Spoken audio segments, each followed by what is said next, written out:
João, dois pontos.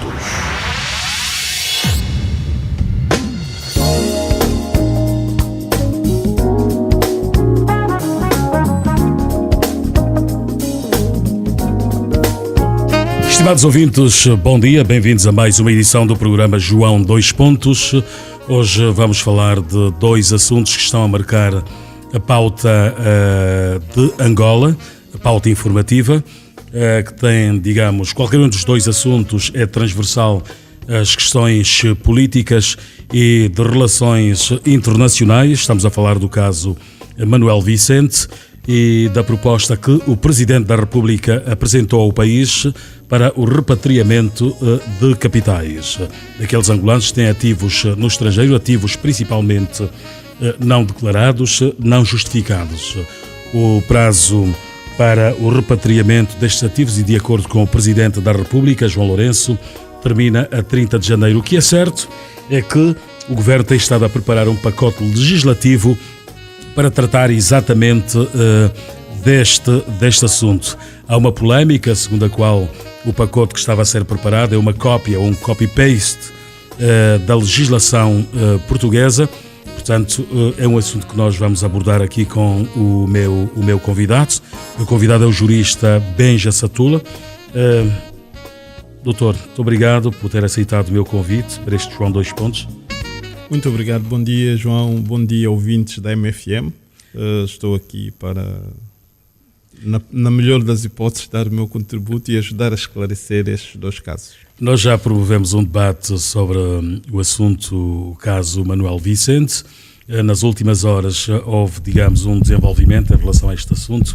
O procurador acusado neste processo alterou a história e diz que não foi o antigo vice-presidente da República, Manuel Vicente, a fazer o pagamento, nem foi o vice-presidente a apresentar a proposta para que ele se transferisse do DCA para um banco em Portugal. Ele acusa agora outras personalidades, no caso o PCE do Banco Privado Milênio Atlântico de Angola. Doutor, em que é que isto muda o processo? Bom, isto tem alterações substanciais no processo. Substanciais porquê? Porque nós temos aqui uma alteração substancial dos factos. Pelo menos alteração substancial dos factos em relação ao engenheiro Manuel Vicente. É verdade que o procurador, a alterar isto, já vem muito tarde. Ou seja, como ele diz na sua contestação, são os advogados que o impediram de fazer assim, mas ele é procurador-geral adjunto da República Portuguesa. Tinha a seu rogo casos muito complicados e, de facto, tinha de estar ciente há bastante tempo que a forma como os factos estavam a ser desenhados era precisamente para encurralar e, em vez de salvar, por exemplo, pessoas inocentes, que ele, nos termos em que diz, não conhecia, não teve contacto e então poderia ter feito muito mais cedo. Agora, essa alteração dos factos há de ocorrer, há de produzir alguma alteração substancial, provavelmente na produção da prova. E se assim for, pode implicar que os novos implicados possam ser, mediante extração de certidões, possam sobre eles então começar uma nova instrução a ver se têm alguma implicação neste processo. Isto significa que o julgamento já não vai acontecer no dia 22, como estava previsto? Não, o julgamento vai acontecer. O julgamento acontece no dia 22, porque o que nós temos na verdade, os outros coarguidos estão presentes, estão identificados, não está um acusado. E aqui a legislação portuguesa, contrariamente ao que nós temos estado a dizer, na verdade o acusado, o engenheiro Manuel Vicente, não foi constituído arguido. Porquê? Porque da acusação à constituição de arguido, ou seja, constitui-se arguido a partir do momento em que ou há um primeiro interrogatório judicial ou sou notificado da acusação. Pronto. Então, como não houve essa notificação, ele não foi constituído arguido. é acusado no processo, e o que pode acontecer é ou ele solicitar a intervenção por intermédio de um advogado, ou não dando nenhum sinal no processo, poderá acontecer que se declare que ele é um acusado contumaz.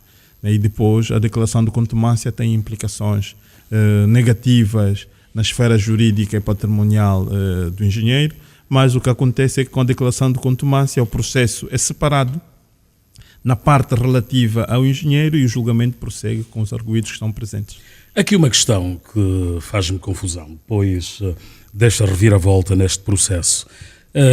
Se o nome do engenheiro Manuel Vicente não fazia parte deste processo, o que levou, de facto, o PCE do Privado Atlântico, do Milênio Atlântico, pagar um procurador da República Portuguesa? Pois, na verdade... Para arquivar o processo, neste caso. Pronto. Primeiro temos de saber, não sei se o PCE, de facto, ele ainda não se defendeu. Aliás, ele fez uma nota, se estou bem presente, a dizer que aquilo não correspondia à verdade. Mas, pronto, em relação ao PCE do Atlântico, do Milênio Atlântico, goza também da nossa parte desta presunção de inocência. Aliás, até porque ele não é nem acusado nem indiciado nos autos. Vamos esperar para ver que desenvolvimentos é que tem. A verdade é que, a se provar isto, podemos pensar que alguém terá agido com excesso de zelo e, entretanto, o excesso de zelo, mais do que ajudar, acabou por atrapalhar. Só podemos fazer esta leitura. O que nós temos, na verdade, para perceber, este processo existe justamente porque o procurador, digamos assim, que é a figura-chave deste processo, esteve a investigar factos e comportamentos ligados a PEPs angolanos. Ora, como ele era o responsável por esses processos, e acabou por, sobre eles, emitir uma declaração de arquivamento.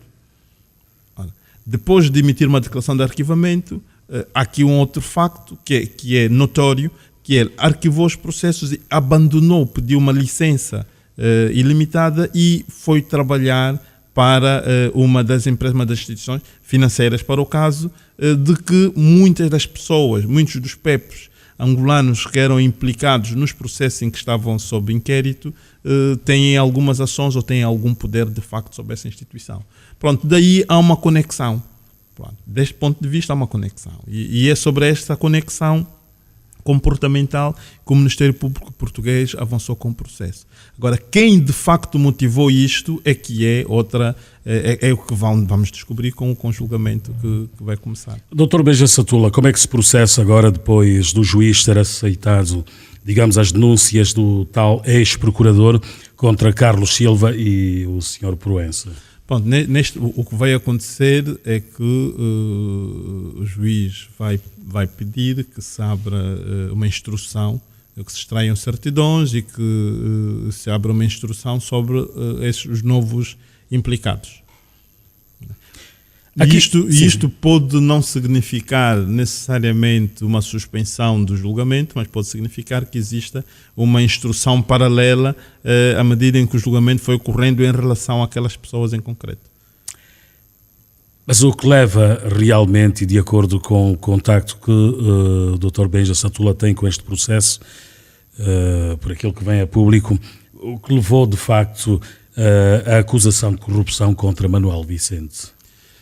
São factos, são indícios muito ténues, né? Como dissemos. Não era o único processo. Os PEPs angolanos estavam a ser investigados, eram muitos nestes processos. Fundamentalmente, todos aqueles que estiveram implicados nas aquisições imobiliárias que estavam a ser investigadas, e só em relação a todos eles os processos foram arquivados. Até aí temos um assunto que não implica de facto nenhuma pessoa. A partir do momento em que se percebe que ele vai trabalhar para uma instituição financeira, é onde se levanta a suspeita, porque na verdade, como se sabe, o nome do engenheiro não foi citado e entretanto levantou-se essa suspeita e era ele, o procurador constituído arguido, que tinha a responsabilidade de dissipar estas suspeitas.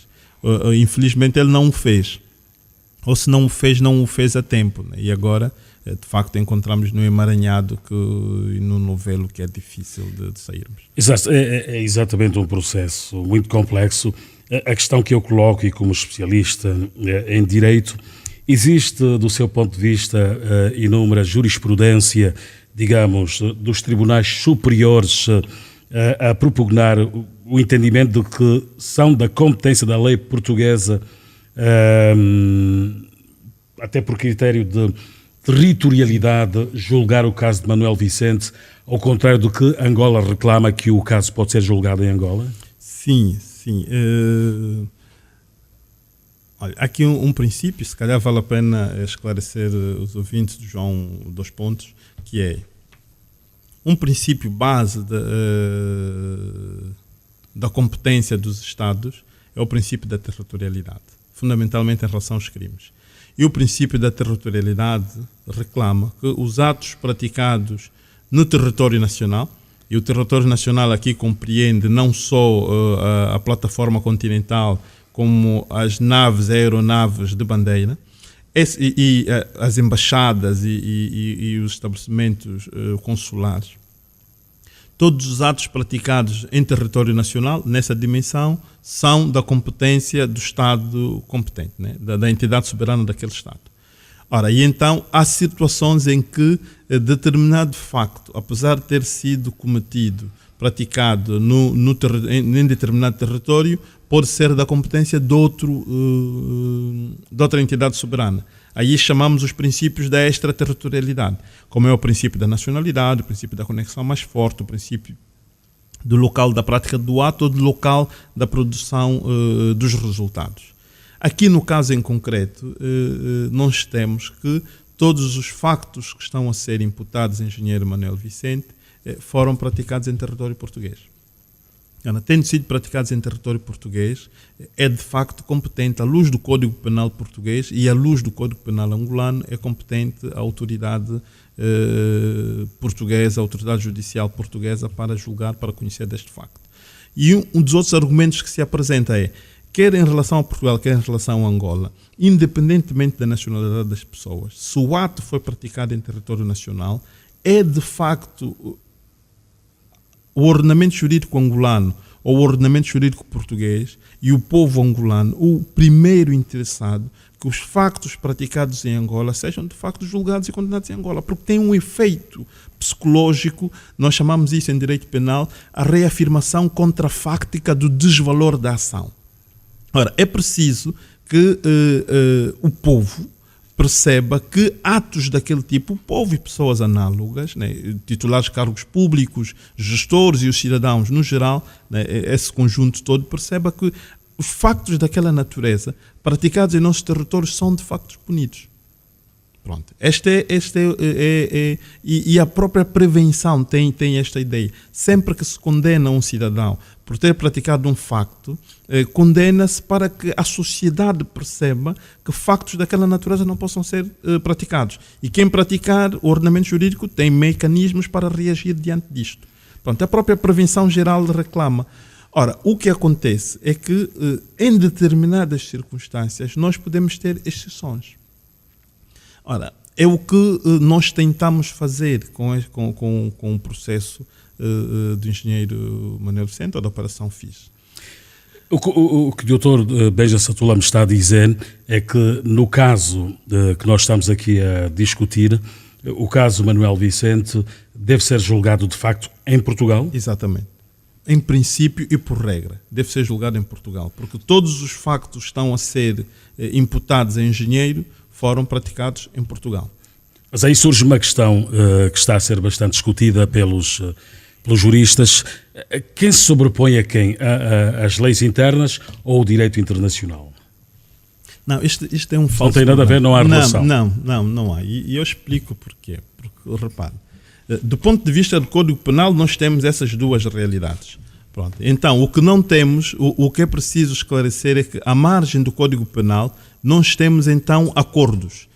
Angola tem um acordo bilateral com Portugal, e o acordo bilateral que Angola tem com Portugal está em vigor, e também tem um acordo multilateral na CPLP.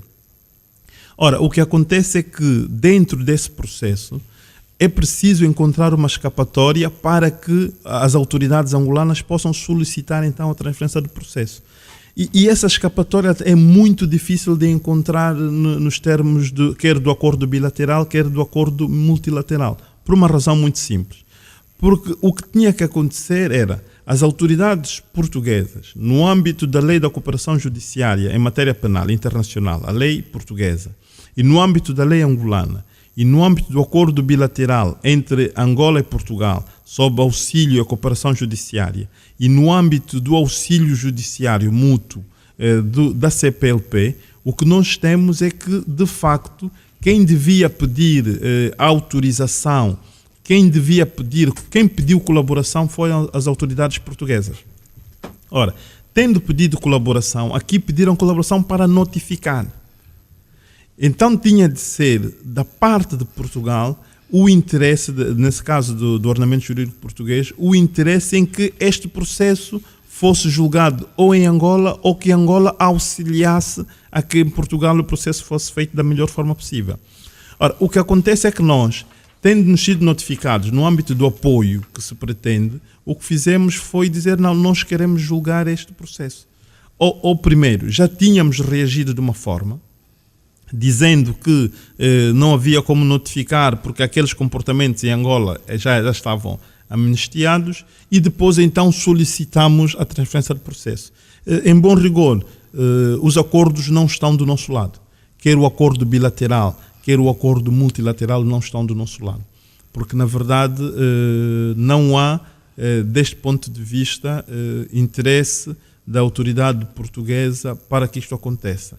A minha interpretação seria diferente, por exemplo, se, estando a ser acusado, imputado, um facto de branqueamento de capitais e o crime base tenha sido praticado em Angola, então haveria todo o interesse de Angola em continuar a investigar o crime base. Nesta perspectiva, havia interesse de Portugal em dizer, ok, nós colaboramos convosco, dando-vos toda a informação do que aconteceu aqui e vocês investiguem o crime e julguem-no em Angola.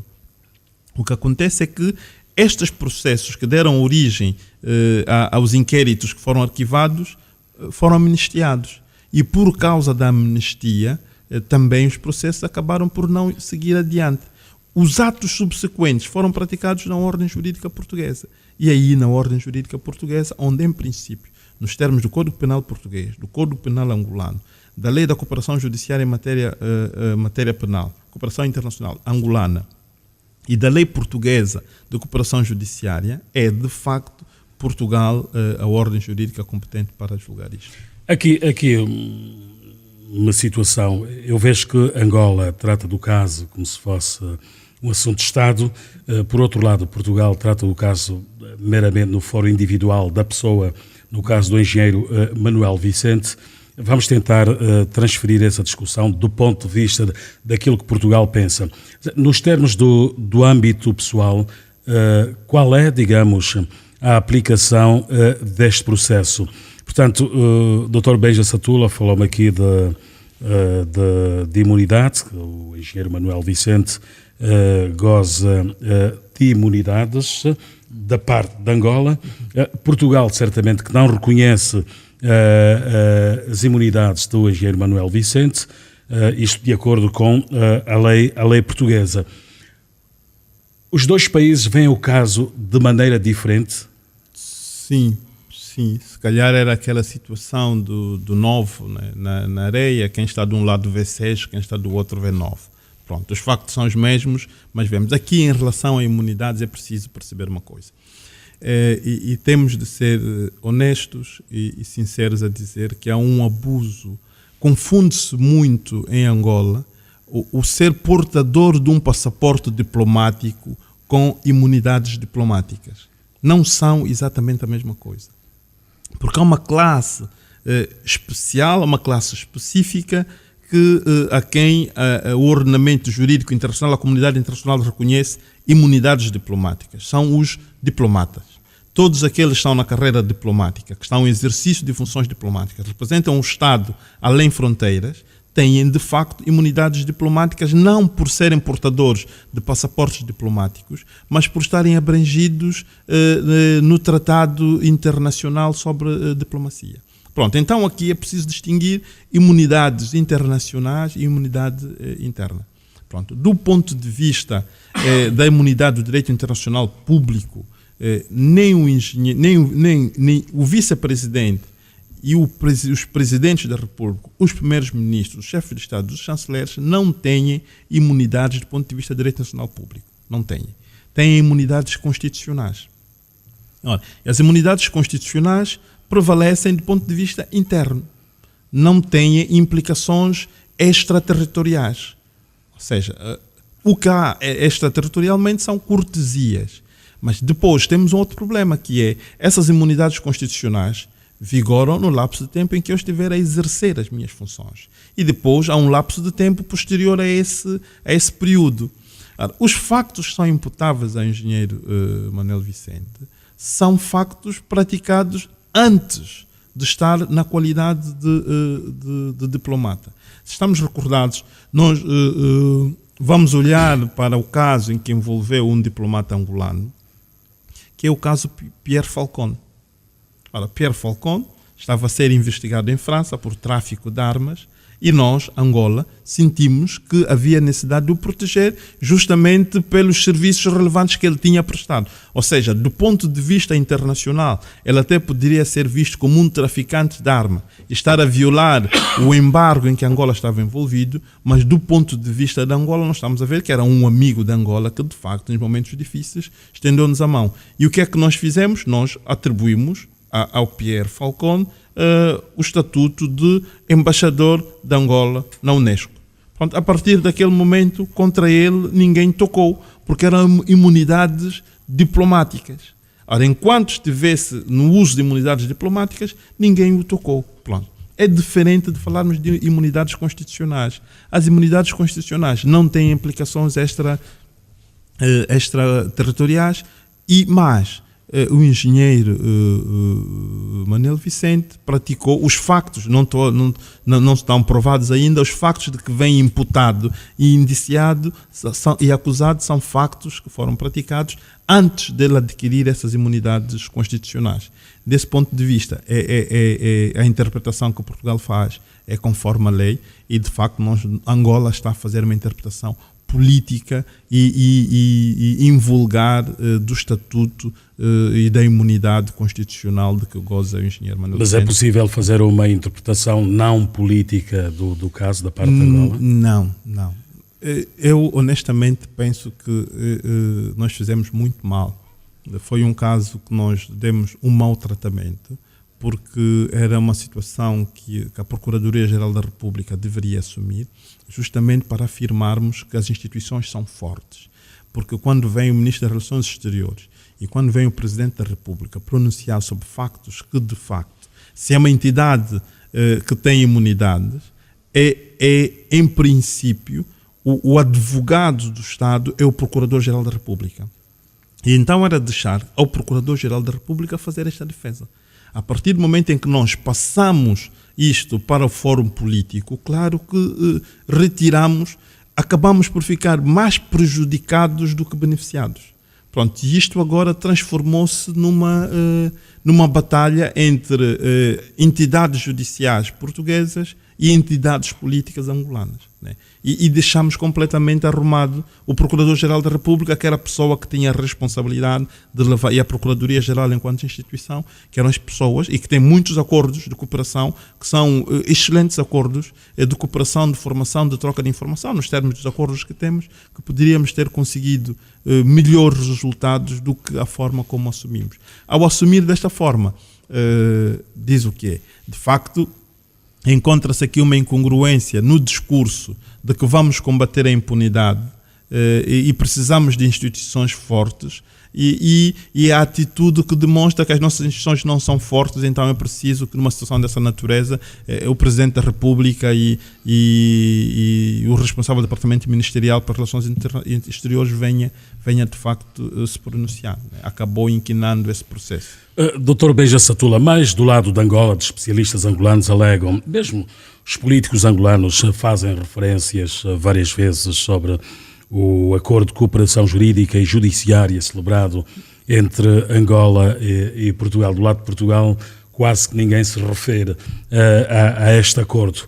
No caso em apreço, qual é o papel, digamos, deste acordo de cooperação jurídica e judiciária entre os dois países, no caso de Manuel Vicente? Nós temos, neste caso dos acordos, temos 2 acordos. Há um acordo bilateral entre Angola e Portugal, e há um acordo multilateral da CPLP que tem estado a ser invocados. Ora, como é que funcionam os acordos? Primeiro, há que lembrar que o acordo bilateral entre Angola e Portugal, num dos pontos do seu preâmbulo, diz justamente que Angola está preocupada com a boa administração da sua justiça. E por causa disto, celebrava aquele acordo bilateral com Portugal.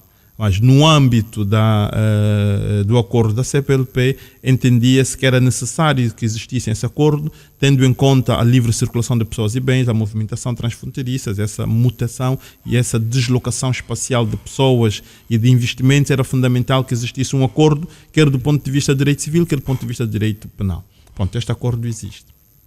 Como é que o acordo devia funcionar? Nos termos das cláusulas do acordo. Pronto, o acordo funciona com troca de informação, com transferência de arguidos, com transferência de processos, com inquéritos, com auxílios distintos. Mas o próprio acordo também prevê situações de recusa, quer do ponto de vista de Angola, quer do ponto de vista de Portugal, quer do ponto de vista da nossa lei de cooperação judiciária internacional em matéria penal e do ponto de vista da lei portuguesa também, prevê situações de recusa.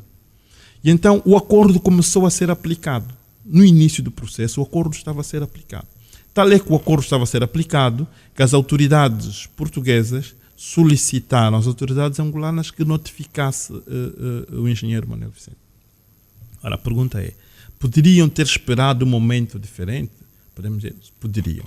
Sendo que ele, no caso, estava efetivamente em exercício de funções, apesar dos factos serem anteriores, poderiam ter esperado. Mas eles entenderam que não. E pediram, nos termos do acordo, a intervenção de Angola para notificar o engenheiro. E nós, no âmbito do mesmo acordo, respondemos. Nós, Procuradoria-Geral da República de Angola, respondeu dizendo que não poderia notificar o engenheiro porque gozava de imunidades constitucionais, ótimo, e que, além disto, aqueles factos, na ordem jurídica angolana, estavam amnistiados. Ora, eu não digo que isso foi um tiro no pé, foi um tiro na cabeça. Ora, então, se os factos estão amnistiados, Portugal agradeceu, dizendo, ok, nós gostávamos que ele fosse notificado, mas se os factos estão amnistiados em Angola e não podem notificar, nós vamos seguir com o processo. Quando nós percebemos que o processo ia seguir adiante, é que ficamos preocupados. E houve uma segunda notificação, solicitação de auxílio, nos termos do mesmo acordo, para que o engenheiro fosse notificado da acusação. Ora, e nós, nos mesmos termos, respondemos que ele tinha imunidades e que não o iríamos notificar, porque ele tinha imunidades. E por isso pediam que o processo fosse transferido para Angola. Ora, Angola não cooperou.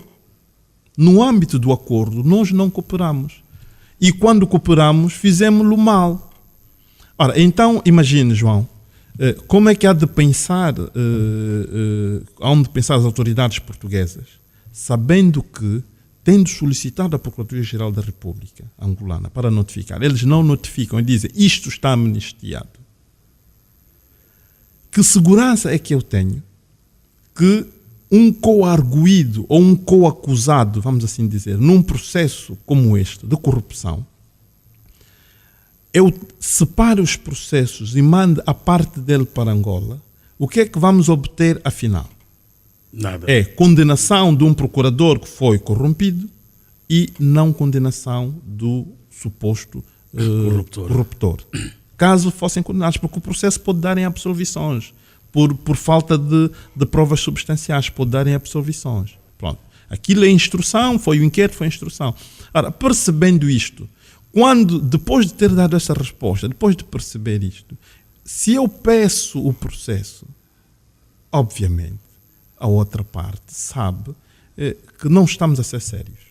Sim, para colocar os pontos nos is. Dr. Beja Satula acha que esta é uma das razões para o facto de Portugal não estar interessado em transferir o processo para Angola. Existem outras razões. Portugal se sente, digamos, no direito de não ter confiança nas autoridades judiciais da justiça angolana? Não. Eu por mim não. Eu iria só acrescentar aqui uma outra questão. Não terá sido da parte de Portugal cometida uma deselegância em dizer claramente que não confia nas autoridades judiciais angolanas? Bom, isto não está escrito em nenhum sítio. Eu, pelo menos, não vi nos documentos que têm estado a tramitar, não vi. Mas, nos termos da cooperação, de facto, há esse princípio da boa, não confiar ou na boa administração da justiça. É um dos pressupostos de recusa da cooperação. Ou seja, nos acordos de cooperação, eu tenho aqui uma recusa. Se eu sei que um julgamento não será feito conforme e não se obterá os resultados necessários que se pretendem, então eu posso recusar. Quanto mais os factos, todos os factos deste processo não têm conexão com Angola.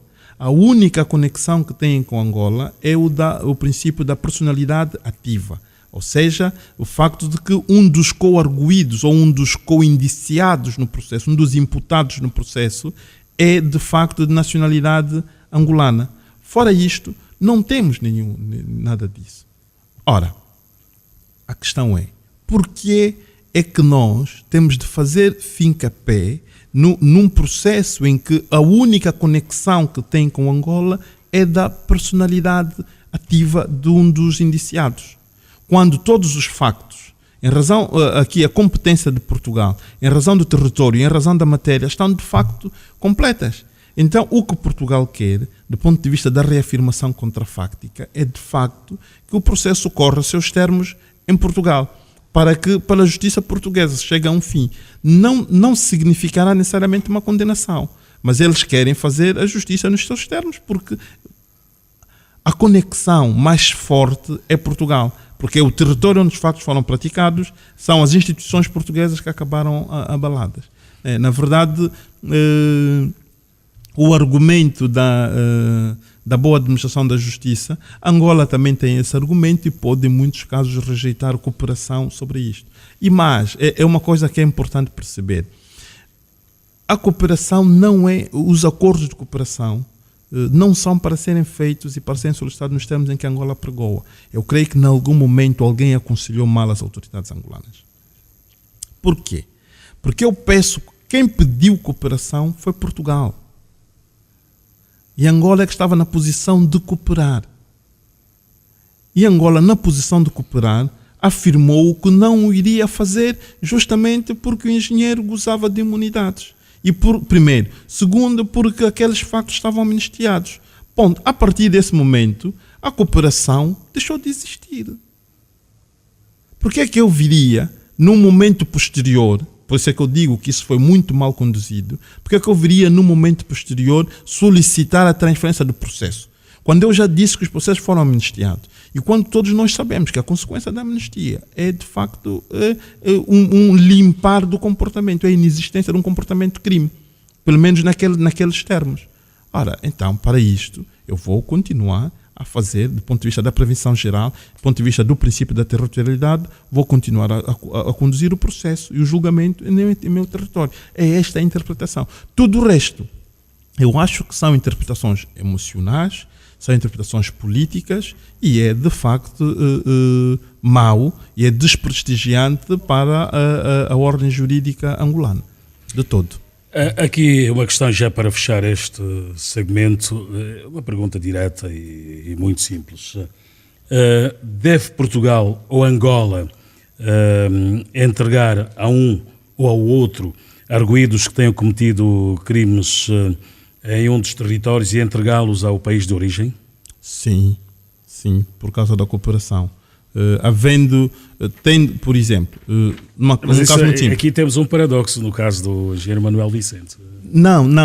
A questão é, se um cidadão português cometeu um crime em Portugal, certo? E na continuação comete um crime em Angola, e o crime está a ser investigado em Portugal e em Angola, é normal que Angola entregue o cidadão português ao ordenamento jurídico português. O contrário também serve. Se um cidadão angolano cometeu vários crimes base em Angola e foi branquear os dinheiros em Portugal, é normal que Angola solicite, havendo investigação em Angola, este é que é o princípio, né? Tem de existir uma investigação em Angola sobre aqueles factos. E depois chega-se à conclusão que há outra investigação em Portugal sobre o mesmo facto. Havendo conexão de factos e sendo cidadão nacional angolano, então é normal que o Portugal, se o cidadão estiver em Portugal ou se o processo estiver a correr em Portugal, é normal que Angola, no âmbito da cooperação, peça que o Portugal lhe envie os documentos que tem, o processo que tem para que siga aqui. Aliás, como aconteceu, se não tiverem erro, no processo em que estão a ser investigados funcionários da TAG, da Soneir, no acordo com a TAP. É normal que isto aconteça. Agora, não havendo conexão dos factos, tendo sido os factos praticados única e simplesmente no único território, e o único elemento de conexão que tem com o território angolano é a nacionalidade, ou tendo sido os factos praticados por um cidadão português em Angola, e a única conexão que tem com o ordenamento jurídico português é a nacionalidade, não há aqui nada que obrigue que um ou outro Estado, nestas circunstâncias específicas, peça essa transferência. Bem, já para fechar este segmento, a 16 de fevereiro de 2017, portanto o ano passado, o Ministério Público Português deduziu acusação contra Orlando Figueira pela prática dos crimes de corrupção passiva para a prática do ato ilícito, violação de segredo de justiça, falsificação de documento e branqueamento. O Sr. Paulo Amaral Blanco pela prática dos crimes de corrupção ativa para a prática de ato ilícito, violação de segredo de justiça, falsificação de documento e branqueamento. O engenheiro Manuel Vicente pela prática dos crimes de corrupção ativa para a prática de ato ilícito, falsificação de documento e branqueamento, e o engenheiro Armindo Pires pela prática dos crimes de corrupção ativa para a prática de ato ilícito, falsificação de documento e branqueamento. O engenheiro Manuel Vicente não foi notificado da acusação deduzida neste processo. Vamos passar agora para o segundo tema. Eu estou a conversar neste João 2 Pontos com o jurista Benja Satula. Passamos agora para o segundo tema, que tem a ver com a repatriação, o repatriamento de capitais, que é, digamos, um dos maiores desafios da presidência de João Lourenço. O prazo que ele deu no Estado da Nação foi no discurso sobre o seminário contra a corrupção promovido pelo MPLA. O Presidente da República teria dado um prazo que é até o dia 30 de janeiro de 2018. Nesta altura devem estar a faltar 13, 12 dias para terminar este prazo. Mas a minha questão, Dr. Benja Satula, tem a ver com o seguinte: o que é que as pessoas devem declarar? Pois, João, percebe, a intenção, o fundo do Presidente da República é um bom fundo. A intenção é uma boa intenção. Mas o caminho que se deve seguir até lá é um caminho difícil. Porque este é que é o problema. O que é que as pessoas devem declarar? Se as pessoas têm a obrigação de declarar, se as pessoas têm a obrigação de repatriar capitais, a resposta é não. Não de todo. Pelo menos, em princípio. Em tese, não. Porquê? Porque é que eu vou repatriar capitais que estão no estrangeiro? Por uma razão. Primeira razão. Porque eu quero investir no meu país. Ora, quem quer investir no país, está a investir no país. quem tirou capitais do país para o estrangeiro entendeu que não confiava no mercado angolano e transferiu-os para o estrangeiro. Pronto, estamos a falar de, neste todo o processo, é fundamental perceber se há ou não obrigatoriedade de repatriamento de capitais. A resposta é não há, primeiro. E então, e porquê que eu acho que os caminhos que estão a ser utilizados neste discurso não é um bom caminho? Uma razão muito simples. É preciso distinguir que capitais é que têm quem é que tem a obrigação de repatriar capitais. A resposta é, tem a obrigação de repatriar capitais todos aqueles que tiveram capitais ilícitos. Porque é preciso distinguir que os capitais que se encontram no estrangeiro, cidadãos angolanos, podem ser capitais lícitos ou capitais ilícitos. Ora, sendo capitais lícitos, então o cidadão não tem obrigação. Mas o Presidente da República faz exatamente uma distinção entre capitais ilícitos e capitais lícitos. Certo. Para dizer que quem tem capitais lícitos investidos no estrangeiro não tem a obrigação nenhuma de os repatriar, até porque, a menos que tenha problemas com o fisco. Né? E aí é só um problema com o fisco. Pronto, então, mas se tem problemas com o fisco, há um problema de funcionamento das instituições. Porque se é um capital lícito e foi repatriado de forma lícita, era necessário que as instituições financeiras tivessem sobre eles o devido controle. Ora, então aqui a obrigação de repatriar capitais tem de incidir necessariamente sobre as pessoas que obtiveram de forma lícita. A obrigação, porque em relação aos outros, é só um dever moral. É um sentimento de pátria que os possa fazer repatriar capitais num sentido de que vamos criar um bom ambiente de negócio. Ora, tratando só de capitais ilícitos, é preciso perceber que, dentre o fluxo de capitais ilícitos que existem, há aqueles que até 11 de novembro de 2015 foram amnistiados. Tendo sido amnistiados, e sem perdermos de vista a própria amnistia fiscal que o Código Geral Tributário trouxera, tendo sido amnistiados, esses capitais também deixaram de ser ilícitos. Ora, tendo deixado de ser ilícitos, não há, do ponto de vista legal, também, obrigatoriedade de os repatriar. A menos que as pessoas estejam imbuídas de boa fé e de um grande sentimento de pátria, de querer fazer alguma coisa por Angola, porque o ambiente de negócio e as condições das instituições estão a ser alteradas. Ora, então foquemos-nos só àqueles que têm capitais ilícitos. Pronto, em relação a esses, estou completamente alinhado. Exato. Que é preciso que os capitais sejam repatriados, fundamentalmente porque, e nisto, vamos precisar imenso de cooperar com outros países. E, mais uma vez, as leis de cooperação... Eu sei de casos, e é curioso, quando estive a consultar sobre estes dados, sei de casos em que lá onde as pessoas têm, digamos, os seus capitais investidos, mas depositados, esses bancos pediram aos países de origem dos capitais que abrissem sucursais e fossem eles próprios a fazer a gestão desses ativos, porque em alguns casos eram ativos enormíssimos. No caso da Itália foram acima de 200 mil milhões de euros, que é mais ou menos o caso de Angola, deve andar aí próximo. É uma alternativa viável? É uma alternativa viável, mas é preciso concluirmos aqui uma abordagem que é, desses capitais ilícitos, todos, há muitos deles, cidadãos angolanos, que estão bloqueados no estrangeiro. Outro problema. Pronto, estando bloqueados, é necessário que exista processos em Angola. Processos de responsabilidade fiscal, de responsabilidade financeira ou de responsabilidade criminal, para servir de base para pedirmos de forma compulsiva, caso a moratória dada não seja cumprida, pedirmos de forma compulsiva que aqueles capitais sejam repatriados e perdidos a favor do Estado.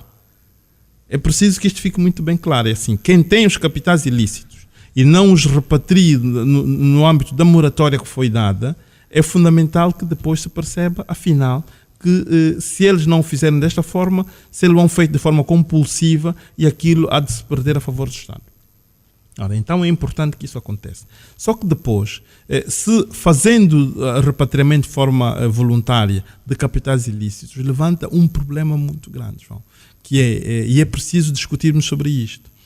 Por que razão? Aliás, o projeto de lei que andou a girar entendia que aos processos que já tenham tido início uma investigação criminal não valiam. Pronto. Só que qual é o princípio da igualdade acaba ferido, acaba beliscado.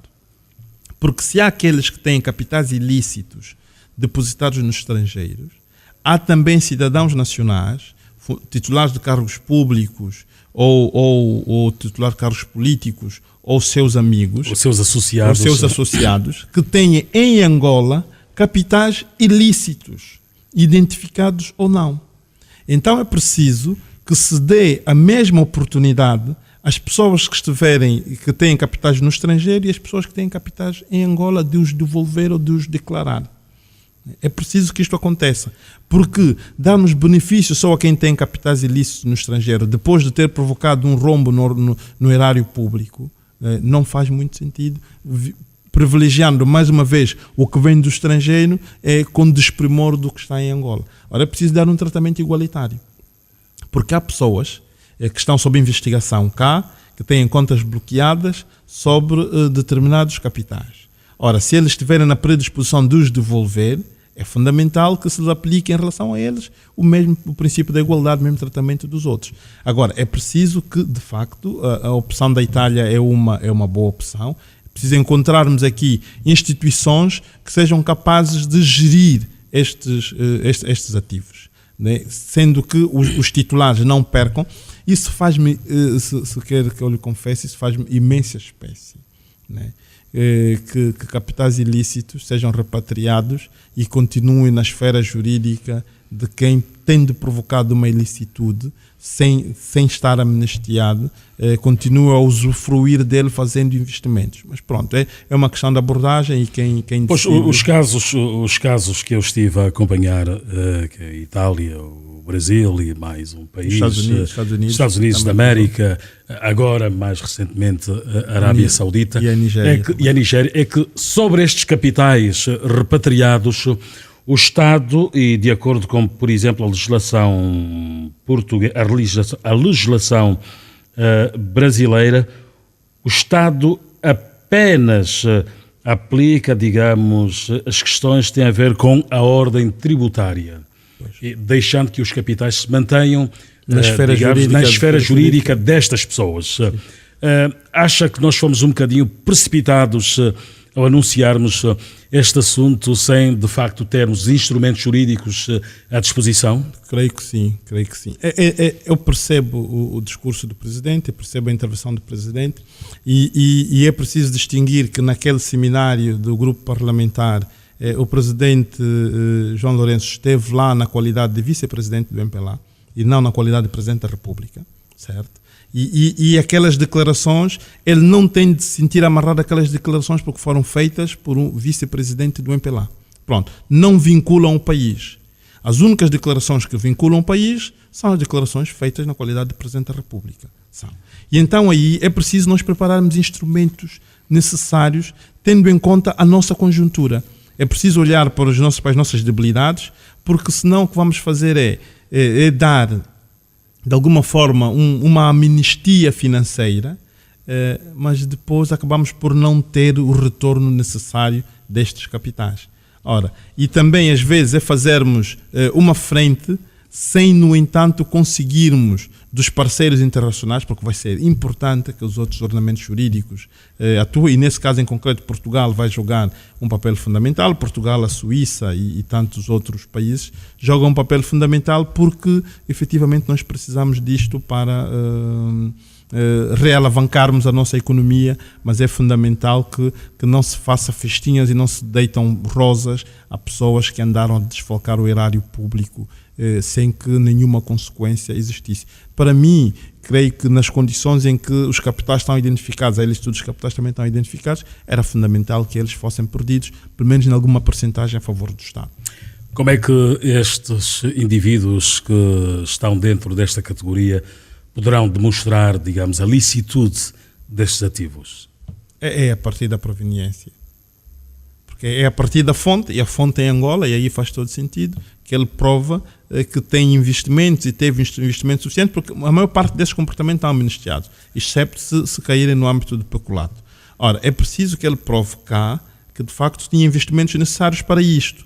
Okay? Se conseguir provar, o Estado até pode isentar de qualquer percentagem, quer do ponto de vista fiscal, quer do ponto de vista de perder a favor do Estado. Mas se não consegue provar, pronto, o Estado, dentro do âmbito da amnistia e de um comportamento, de um novo começo, devia, de facto, pelo menos uma percentagem ser declarada perdida a favor do Estado, ou então exigir que determinada percentagem fosse investida num determinado setor obrigatoriamente. Aqui agora é um paradoxo muito grande. As pessoas vão se declararem estes ativos ilícitos que têm no estrangeiro, e o Estado angolano, neste caso, vai obrigar, por exemplo, que as pessoas cumpram com as suas obrigações fiscais.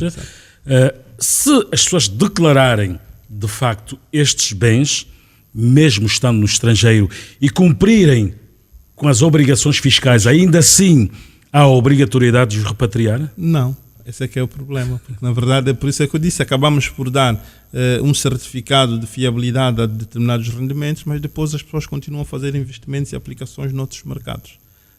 Porque, de facto, é preciso que o projeto de lei que está a ser desenhado tenha profundidade suficiente para acautelar estas questões. É fundamental que assim seja, porque se não for, o que vai acontecer é que de facto damos um certificado de fiabilidade e depois acabamos por não sentir de forma palpável os ganhos desse repatriamento ou desta amnistia fiscal e criminal sobre esses proventos ilícitos. Esta lei que está a ser elaborada e que já provocou, digamos, alguma discussão no espaço público pelo facto dela ter sido elaborada ou inspirada numa lei portuguesa, até com terminologias, digamos, do léxico português e da União Europeia. E já vamos falar sobre este assunto quando tivermos quase a terminar esta nossa conversa.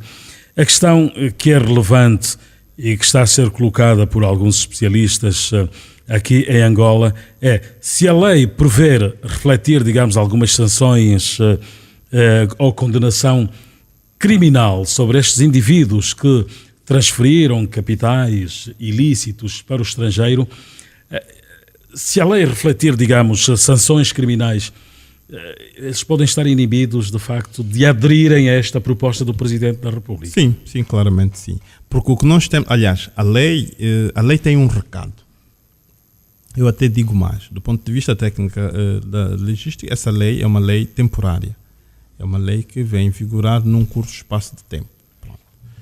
Ora, o que acontece é, o que nós estamos a pretender fazer é uma amnistia, e isso tem de ser dito, é uma amnistia sobre aqueles factos que a amnistia de 2005 não contemplou. Fundamentalmente, uma amnistia por se tratar de crimes praticados por titulares de cargos públicos, nesse caso peculatos, porque muitos atos de peculatos não foram, aliás, como se diz, como se defende, o peculato não foi contemplado pela amnistia. Ora, então nós temos de perseguir estes atos. O que essa lei traz é uma amnistia completa, diferente daquela que tivemos em novembro de 2015, que previa, ou em setembro de 2015, que previa, de facto, um âmbito restrito desta amnistia. Ou seja, a lei da amnistia de 2015 não previa o peculato, excluiu o peculato, e esta amnistia fiscal e criminal que a lei de repartimento de capitais traz incubada, prevê efetivamente uma amnistia total sobre o peculato também.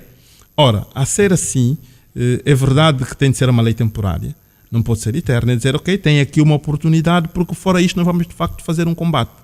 Ora, então é preciso, e aqui está o risco, se ninguém trouxer, então é fundamental que se perceba quais são os passos que vão ser dados e qual é o volume de recuperação que vamos ter de forma compulsiva, porque voluntariamente não conseguimos. Então é preciso que a lei contemple isto, sob pena de facto de termos uma lei que, do ponto de vista de ganhos, acabar por trazer nada, e do ponto de vista de robustez e da perseguição dos desfalques feitos ao erário público, também acabamos por ter tudo esfumado. O que é que está mais próximo? É, digamos, a apresentação desta lei antes do dia 30 de janeiro? Isto é um assunto muito delicado. O que é que está mais próximo? É, digamos, a apresentação desta lei até 30 de janeiro ou, de facto, a extensão do prazo apresentado pelo Presidente da República? O que está próximo é mais a lei do que... Acha que na próxima semana e meia é provável que esta lei seja aprovada e apresentada? Faz parte do plano de emergência, se assim podemos chamar, do Presidente da República, creio que sim. A única coisa que peço é que quem for trabalhar nela, reflita nela e chame outras pessoas, porque nós temos um problema em Angola. Uma pessoa desenha um projeto de lei, como é este, e depois quer defendê-lo até o fim. Não. Desenha um projeto de lei e entrega a outras pessoas, desligue-se e vê o que é que as outras pessoas de fora podem dizer e que contributos é que dão ao projeto, para podermos ter, de facto, todas as situações acauteladas. Porque quando eu desenho um projeto e vou defender a ferro e fogo aquele projeto, é muito complicado. Sabe quem foi o copiador da lei? Não sei. Não sei. Mas quando olhou para o tal projeto de lei apresentado, que interpretação fez? Aquilo foi um autêntico copy-paste? Foi, e muitas das vezes tem sido sem a devida descontextualizada. Na verdade, o problema do copy-paste é esse, às vezes depois fica descontextualizado. Porquê? Porque há terminologias e há robustez de determinados países, robustez institucionais de determinados países que nós não temos. Ora, e como não temos, e há determinada idoneidade, por exemplo, de determinadas autoridades tributárias que nós não temos, então é importante que se acautelem todos esses elementos para evitar que o copy-paste depois venha a reverter em desfavor do Estado, né? Pronto. É verdade que também não há muita pólvora a inventar, né? Há coisas que não se inventam. É olhar para países que tiveram esta atitude, é ver o que é que eles escreveram, o que é que existe, no fundo a lógica é esta, e depois disto, o que acontece é que temos que, com bastante seriedade e com bastante humildade, adaptá-la às nossas realidades. A fragilidade das nossas instituições, a escassez de recurso de quem tem a responsabilidade de fazer essa perseguição, para evitar efetivamente que tenhamos uma lei extremamente complicada e que acaba por não traduzir a ansiedade, os anseios, os desejos e as necessidades que o país tem. Dr. Beja Satula, quanto é que tem para repatriar para Angola? Devem ser 100 euros. Dr. Beja Satula, é um prazer falar consigo aqui neste programa.